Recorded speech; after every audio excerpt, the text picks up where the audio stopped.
नमस्कार है जी सबको। दिल की गहराइयों से आप सबका स्वागत है इस वीडियो में। और आज हम क्लास 12th केमिस्ट्री का जो चैप्टर 3 रहेगा हमारा, उसकी रासायनिक बलगति के चैप्टर है केमिकल काइनेटिक्स, उसके शॉर्ट आंसर टाइप क्वेश्चन देखेंगे। एक बार फिर आपका वेलकम करता हूं और वीडियो स्टार्ट करता हूं। तो पहला प्रश्न देखते हैं। पहला प्रश्न कह रहा है कि रासायनिक बलगति की क्या है। अरे भाई एडजस्ट हो जा, बाक आ रहा है। तो पहला है रासायनिक बलगति की क्या है ना, परिभाषा है इसकी। तो रसायन विज्ञान की वह शाखा है ना, ब्रांच, जिसमें अभिक्रिया के वेग और उसको प्रभावित करने वाले कारकों ताप, दाब, सांद्रता, उत्प्रेरक का अध्ययन किया जाता है, रासायनिक बलगति कहलाती है। कहने का मतलब क्या हुआ, एक रिएक्शन है, जैसे आर रिएक्शन है, रिएक्टेंट है, ये प्रोडक्ट में चेंज हो गया। ये कितनी देर बाद होगी रिएक्शन? 5 मिनट बाद होगी, 10 मिनट बाद होगी, आधे घंटे, 1 दिन, 2 दिन, 10 दिन, 1 साल? कब होगी ये रिएक्शन? और क्या ये रिएक्शन जल्दी होगी या धीमी होगी? कौन कौन से फैक्टर है इसको इफेक्ट करते हैं, उन सब का अध्ययन किया जाता है रासायनिक बलगति में, बलगति की में। ठीक है ना। अगले प्रश्न में चलते हैं। तीव्र यानी बहुत तेज, मध्यम एवं मंद वेग से घटित होने वाली अभिक्रियाओं के एक एक उदाहरण दीजिए। तो इसके उदाहरण देखते हैं। यहाँ पर आपको बैलेंस रिएक्शन, वैसे तो आप केमिस्ट्री के अंदर ही है तो आनी चाहिए बैलेंस रिएक्शन। तीव्र अभिक्रिया, आयनिक अभिक्रिया, वैसे काम चल जाता, अब ये रिएक्शन ना लिखे तो भी एग्जाम्पल के तौर पर यहाँ पर, लेकिन आगे नहीं चलेगा। जैसे आयनिक जितनी भी अभिक्रिया होती है वो तीव्र या फास्ट होती है। जैसे NaCl है, AgNO3 से क्रिया करके NnO3 और AgCl का वाइट PPT बना लेता है। मध्यम वेग की अभिक्रिया स्टार्च का जल अपघटन, और मंद वेग की अभिक्रिया वायु व नमी की उपस्थिति में लोहे पर जंग लगना। अब यहाँ से एक प्रश्न और पूछा जा सकता है कि इन तीनों में से रासायनिक बलगति में कौन सी अभिक्रिया का अध्ययन किया जाता है। ऑब्जेक्टिव में टाइप में आ सकता है। तो जो मध्यम वेग की अभिक्रिया है उनका अध्ययन अमूमन रासायनिक बलगतिकी के अंदर किया जाता है। ये बात भी आपको पता होनी चाहिए। तो 3 प्रकार की अभिक्रिया रिएक्शन हो गई, तीव्र यानी फास्ट, आयनिक अभिक्रिया मध्यम यानी स्टार्च का जल अपघटन। और इस पार्ट में जितने भी एग्जाम्पल आएंगे, जीरो ऑर्डर, फर्स्ट ऑर्डर, ये सारे क्या है, मध्यम वेग की अभिक्रियाएं होगी।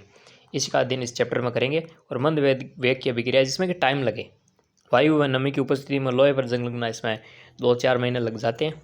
ठीक है, तुरंत नहीं होता, 4 दिन, 5 दिन, 10 दिन। ठीक है, जितनी नमी है उस पर निर्भर करता है। तीसरा प्रश्न है, रासायनिक अभिक्रिया वेग क्या है। अभिक्रिया दे रखी है एक 2HI गैस, ये H2 gas plus I2 gas के लिए रस समीकरण या अभिक्रिया वेग समीकरण लिखिए। ठीक है, तो स्टाइकियोमेट्री क्या है आपको पता होना चाहिए। रस समीकरण मिति या स्टाइकियोमेट्री क्या है। ऑलरेडी मैंने एक वीडियो अपलोड किया भी 2-4 दिन पहले, आपको मिल जाएगा, तो वो आप देख लेना तो आपको समझ आ जाएगा। ठीक है, 11th के अंदर था। तो इकाई समय में किसी अभिकारक या उत्पाद की सांद्रता में हुए परिवर्तन को रासायनिक अभिक्रिया का वेग कहते हैं। रासायनिक अभिक्रिया का वेग क्या है, इकाई समय में कोई एक समय निश्चित दिया गया आपको कि भाई हमने इतना समय दे दिया, इस दौरान जो रिएक्टेंट है, ये माइनस क्यों लिखा है, क्योंकि समय के साथ रिएक्टेंट है वो प्रोडक्ट में बदलते हैं, तो माइनस यानी कि ये अभिकारक समय के साथ कम हो रहे हैं। उत्पाद पर प्लस लिखा है क्योंकि प्रोडक्ट प्लस यानी बढ़ रहे हैं, तो इनकी जो सांद्रता में परिवर्तन होता है उसको रासायनिक अभिक्रिया का वेग कहते हैं। अभिक्रिया 2HI गैस H2 और I2 गैस के लिए अभिक्रिया वेग समीकरण के लिए, तो ये जितने हैं इनको कहते हैं मोल्स कह सकते हैं, या इन्हें कहते हैं स्टाइकोमेट्रिक गुणांक। तो इस 2 को 1/2 लिख देंगे, -1/2। माइनस क्यों लिखा है, क्योंकि इधर रिएक्टेंट है। -1/2 डेल्टा HI बटा डेल्टा T बराबर डेल्टा H2 बटा डेल्टा T बराबर डेल्टा I2 बटा डेल्टा T। यहाँ पर 1/2 आदि नहीं लिखा, क्यों नहीं लिखा, क्योंकि यहाँ पर सिर्फ एक है। 1/1 का मतलब एक ही होता है। ठीक है, लेकिन 2 लिखा है, उसका 1/2 का मतलब 1/2 ही होता है। तो इस तरह हम लिखते हैं। अगला है वेग नियम या स्थिरांक क्या है, इसकी एक विशेषता बताइए। ये थोड़ा यहाँ पर महीन आ गया, फिर भी देखो जूम कर देते हैं हिसाब से, वैसे पढ़कर मैं बता दूंगा। तो रासायनिक अभिक्रिया का वेग नियम एक गतिशील समीकरण है जो यह दर्शाता है कि अभिक्रिया की सांद्रता के साथ कैसे बदलती है, यानी अभिक्रिया की सांद्रता वो कैसे बदलती है बताता है वेग नियम। ठीक है ना। जैसे एक अभिक्रिया है 2A + 2B C D है, तो वेग नियम इस तरह लिखा जा सकता है, A की घात x और B की घात y। ठीक है, एक्स वाई की जगह यहाँ पे ना ये भी ले सकते हैं, XY सही रहेगा। ठीक है, और इसका विशेषता क्या है, इसका निर्धारण प्रायोगिक रूप से किया जाता है, ना कि सैद्धांतिक रूप से। यानी कोई भी रिएक्शन देकर हम नहीं बता सकते कि इसका वेग नियम क्या है। इसके लिए हमें उसका प्रैक्टिकल रूप से नॉलेज होना चाहिए कि एक एक्चुअल में उस रिएक्शन के अंदर हो क्या रहा है, तभी हम वेग नियम के बारे में बता सकते हैं। तो ये इसका निर्धारण प्रैक्टिकल तौर पर किया जाता है, न कि सैद्धांतिक थ्योरेटिकल रूप में आप किसी भी रिएक्शन को देख रहे से इसका वेग नियम ये होगा, ये होगा, ये जो वेग नियम इस रिएक्शन का है, ये कैसा है, ये प्रैक्टिकली पॉसिबल होता है। आगे बात करते हैं। 5वें प्रश्न में आपको कुछ शब्द दिए गए, उनकी डेफिनेशन बतानी है। अभिक्रिया की कोटि, अभिक्रिया की आणविकता, सक्रियण ऊर्जा और दहलीय ऊर्जा। तो अभिक्रिया की कोटि की परिभाषा देखते हैं। सबसे पहले थोड़ा जूम कर देते हैं इसको। किसी अभिक्रिया के प्रायोगिक रूप से निर्धारित वेग निर्धारक पद यानी स्टेप की वेग समीकरण में सांद्रता पदों के घातांकों का योग अभिक्रिया की कोटि कहलाता है। कोई अभिक्रिया है, वेग निर्धारक पद है, उसकी हमने वेग समीकरण लिखी।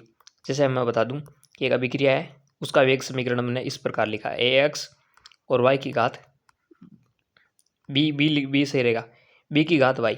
तो इसमें जो घातांक है इसका योग होगा x + y, वो क्या होगा, अभिक्रिया की कोटि हो जाएगा। अब अभिक्रिया की आणविकता क्या होती है? तो किसी प्राथमिक अभिक्रिया में भाग लेने वाली स्पीशीज परमाणु आयन, प्राथमिक अभिक्रिया होती क्या होती है, जो एक स्टेप में रिएक्शन हो जाती है। ठीक है, परमाणु आयन जो एक साथ टक्कर के फलस्वरूप रासायनिक अभिक्रिया करती है की संख्या को अभिक्रिया की आणविकता कहते हैं। और जो जटिल अभिक्रिया होती है फिर उनको देख कर ना हम अभिक्रिया की आणविकता नहीं बता सकते, उसके लिए अलग प्रोसीजर फॉलो करते हैं। लेकिन यहाँ पर हमें परिभाषा देनी थी, इसलिए हम उसको डिटेल में नहीं जा रहे। अगला है सक्रियण ऊर्जा। वह न्यूनतम अतिरिक्त ऊर्जा जो अभिकारक अणुओं को उत्पाद में बदलने के लिए आवश्यक होती है, सक्रियण ऊर्जा कहलाती है। आपने वो ग्राफ देखा होगा, ऐसे जाता है। ठीक है, तो एक यहाँ पर जो ऊर्जा होती है वो सक्रियण ऊर्जा होती है। इसको पार करके रिएक्टेंट ऐसे प्रोडक्ट में जाते हैं, ग्राफ दे रखा है आपका। ठीक है, तो उसमें यह सक्रियण ऊर्जा कहलाती है। दहलीय ऊर्जा क्या होती है?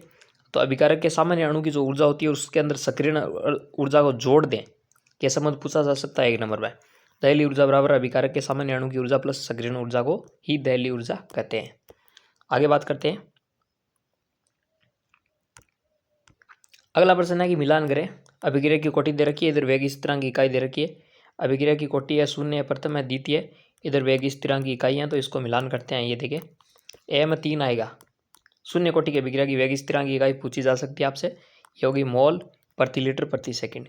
बी प्रथम कोटि की अभिक्रिया की इकाई होती है प्रति सेकंड, और द्वितीय कोटि की होती है मोल पर लीटर पर सेकंड। तो इसमें और इसमें अंतर है, एकदम महीन अंतर है। ठीक है ना, तो मोल है, इस पर मोल पर एक घातांक है, यानी मोल इसके अंदर बट्टे में होगी, और पर लीटर का मतलब है लीटर नीचे बट्टे में था वो ऊपर गया, इसमें मोल नीचे था वो बट्टे में, इसलिए वो ऊपर गया। ठीक है, तो ये अंतर है। आगे बात करते हैं बच्चों। 7वां प्रश्न है मिलान करें।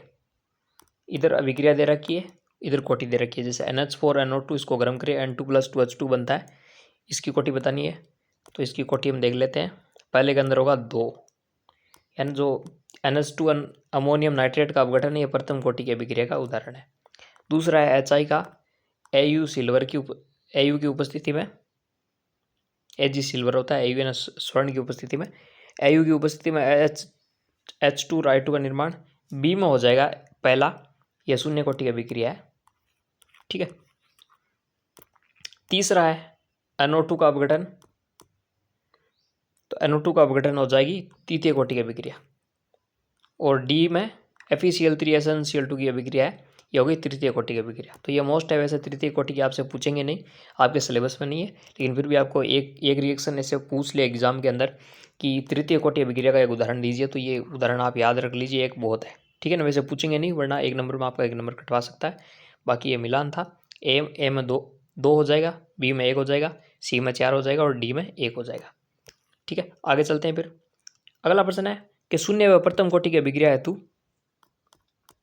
अवकल वेग समीकरण और अर्धायु समीकरण लिखिए। और मान लो कि रिएक्शन है वो इस प्रकार हो रही है, रिएक्टेंट से प्रोडक्ट। इस रिएक्शन के लिए आपको 0 कोटि और प्रथम कोटि दोनों के लिए अवकल वेग समीकरण और अर्धायु समीकरण लिखने हैं।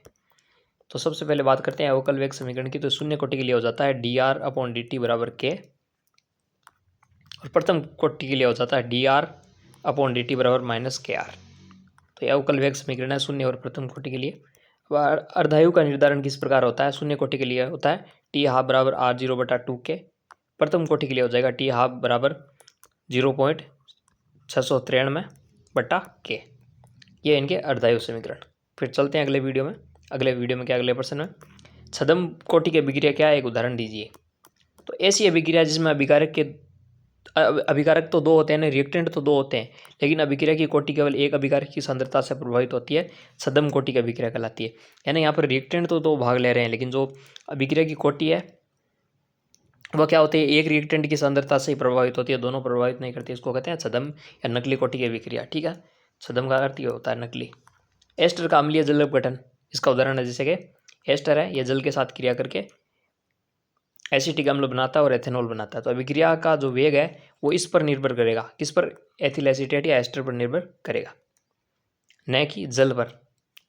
क्यों नहीं करेगा ये भी आपको पता होना चाहिए। अभिक्रिया में जल अधिक में होने के कारण अभिक्रिया वेग उस पर निर्भर नहीं करता। जल तो बहुत सारा है, जल तो तैयार बैठा है। एक पात्र के अंदर हमने मान लो 1 लीटर जल ले लिया, तो 1 लीटर का 1 लीटर तैयार बैठा है रिएक्शन करने के लिए। लेकिन एस्टर क्या, एस्टर लिमिट है, ठीक है ना। तो यह तय करेगा अभिक्रिया कितनी होगी, तो इस पर निर्भर करती है, न कि जल पर।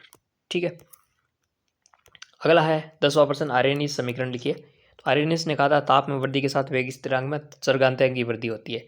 चरघातांक की होती है 1, 1 का हो गया दुगुना 2। अब 2 का चरघाती 1 की घात 2, तो मान लो 1 ही होता है, लेकिन 2 है, चरघाती का मतलब घातांक रूप में, 2 की घात 2 4 होता है। अब 4 की घात 2 करेंगे तो 16 होगा। इस तरह चरघातांक के रूप में वृद्धि होती है। इसकी समीकरण होती है k बराबर a e की घात e अपॉन RT। यह जो दिख रहा है ये इसकी घातांक रूप में है, ठीक है ना, ई की घातांक रूप में। ए क्या है, पूर्व चरघातांकीय आवर्ती गुणांक है, ई है यहाँ पर सक्रिय ऊर्जा है, आर है गैस नियतांक है, और टी परमताप केल्विन के अंदर है। ठीक है, इसके बाद बात करते हैं उत्प्रेरक क्या है। एक उत्प्रेरक द्वारा संपादित अभिक्रिया का उदाहरण लीजिए। तो रासायनिक स्पीशीज जिसकी सूक्ष्म मात्रा अभिक्रिया की दर को प्रभावित करती है, खुद बदले बिना उत्प्रेरक कहलाती है। उत्प्रेरक क्या होता है कि एक रिएक्शन है, मान लो कोई भी, ये उदाहरण तो मैं दे दूंगा। ठीक है, एक रिएक्शन है, ए से बी बन रहा है। ठीक है, ये रिएक्शन मान लो हो रही है 4 घंटे में। अब इसके अंदर कुछ उत्प्रेरक होता है, एक चुटकी पर डाल दिया तो मान लो ये 10 मिनट में हो गई अभिक्रिया। तो 4 घंटे वेट थोड़ी करेंगे, 4 दिन में होने वाली अभिक्रिया 4 घंटे में हो जाएगी। 4 घंटे में होने वाले 10 मिनट 5 मिनट में हो जाएगी, और जो 10 मिनट में हो रही है उनमें उत्प्रेरक डालेंगे तो 5-10 सेकंड में हो जाएगी। तो उत्प्रेरक क्या करता है, अभिक्रिया के वेग को, दर को बढ़ा देता है, लेकिन खुद नहीं बदलता। ये खुद इसमें चेंज नहीं होता, ये अभिक्रिया के वेग को चेंज करता है। जैसे यहाँ पर एक एग्जांपल दे रखा है, हेबर प्रक्रम है, उसमें आयरन का यूज किया जाता है। हेबर प्रक्रम में किसका यूज होता है, आयरन का, Fe का, और निर्माण किसका होता है, अमोनिया का। N2+3H2 से 2NH3 का निर्माण हेबर प्रक्रम में किया जाता है। ठीक है, ये औद्योगिक प्रक्रम है, इसमें आयरन का यूज होता है जो अभिक्रिया के वेग को बढ़ा देता है। आगे बात करते हैं शून्य कोटि हेतु R या T के मध्य ग्राफ खींचे, तो ये R इधर है और T इधर है, इस तरह ग्राफ आ जाएगा। यहाँ पर R इनिशियल हो जाएगा। ठीक है, आगे बात करते हैं 13वां प्रश्न है, भिन्नात्मक कोटि की अभिक्रिया का उदाहरण दीजिए। भिन्नात्मक मतलब के भिन्न रूप में। जैसे यहाँ पर एक अभिक्रिया कोटि आई है डेड यानी 3/2 आई है, यानी भिन्नात्मक 1 2 3 4 पूर्णांक न होकर के भिन्न रूप में होती है। तो जैसे H2+Br2 का योग से H2HBr या HBr का निर्माण है, एक भिन्नात्मक अभिक्रिया की कोटि का उदाहरण है। इसका वेग इस प्रकार हो जाएगा k H2 की घात 1 और Br2 की घात आदि। तो ये अभिक्रिया की कोटि होगी डेड। अगला प्रश्न है, प्रथम कोटि अभिक्रिया के लिए अंतराल सूत्र लिखिए। तो काफ़ी मोस्ट है। अंतराल सूत्र होगा k 2.303/T2-T1 log R1/R2। तो ये भी आपको पता होना चाहिए। अगला प्रश्न है, प्रथम कोटि, लास्ट प्रश्न है आज का। प्रथम कोटि की अभिक्रिया के लिए 20 मिनट में 50% होती है। कोई भी अभिक्रिया है प्रथम कोटि के 20 मिनट में 50% पूरी होती है, तो इसका वेग स्थिरांक कितना होगा। तो वेग स्थिरांक प्रथम कोटि का निकालने के लिए 0.693 है, इसके अंदर टी का भाग दे देंगे। टी क्या है, 20 मिनट है, 20 का भाग दे देंगे, तो ये आ जाएगा इसका वेग स्थिरांक 0.0346 प्रति मिनट। मिनट यहाँ है, ऊपर जाते ही प्रति मिनट में हो जाएगा। इसी के साथ वीडियो कंप्लीट होता है। वीडियो को लाइक कीजिए, शेयर कीजिए और चैनल को सब्सक्राइब कीजिए। Thanks for watching. मिलते हैं अगले वीडियो में।